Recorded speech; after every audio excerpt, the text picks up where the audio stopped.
Yeah, week one, great challenge. Cortland State's a tremendous program, and they got a new staff, which makes things even more challenging in terms of what you're prepared for and things like that. But they have great history and great tradition there. It'll be a really tough opening game for us. It's one of those things you could never imagine happening. But I think all in all, our players and our coaches have done a really good job of handling it.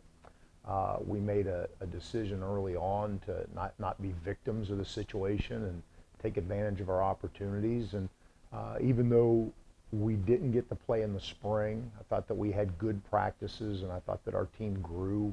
And the same here in camp. It's been a challenge when you don't play for 600 days. And now all of a sudden we've only got about 50 guys on our team that have even witnessed a Wittenberg football game. But we've had great competition throughout camp. It's been very upbeat. We've had our tough days. I mean, that's part of camp too, and we've had some guys with some nicks and bruises. But all in all, I think it's been a good camp. Well, it's funny. When we walked out for a couple of our key practice, your first practice, everybody should be excited, and the first full padded practice, everybody should be excited, and it wasn't quite the same, and a lot of it had to do with the fact that so many guys were going through their first camp, and we as coaches talked about it, and we talked to our older guys about it that we are going to need more leadership out of them, and maybe our coaches needed to be more vocal too, and that when you're a young, inexperienced football team, which we are, and probably most everybody in the country is right now because of the situation. Just more of it falls on the shoulders of coaches and seniors and juniors to be able to, rally the troops and make sure they're focused and know how to prepare. Nah, I haven't thought about those tough road games at all this season.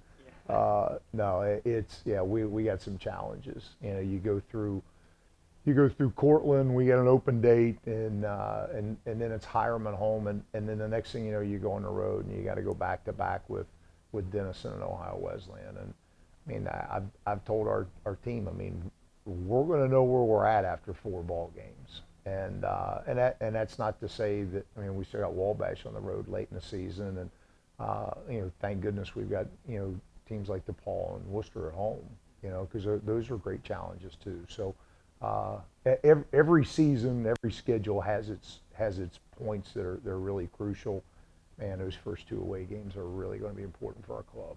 Yeah, it's great to be back at it. This time last year we were playing a home run derby and freeze tag and duck goose just to keep guys occupied, and man, it was hard. It was hard on a lot of people, and I mean, our guys have stuck together, and I'm sure they're going to be really excited when Cortland comes to town. I'm sure Cortland's players are going to be really excited too. And boy, it is nice to be a football team, and sometimes you don't appreciate things until you don't have them, and yeah, it's really been eye opening for us.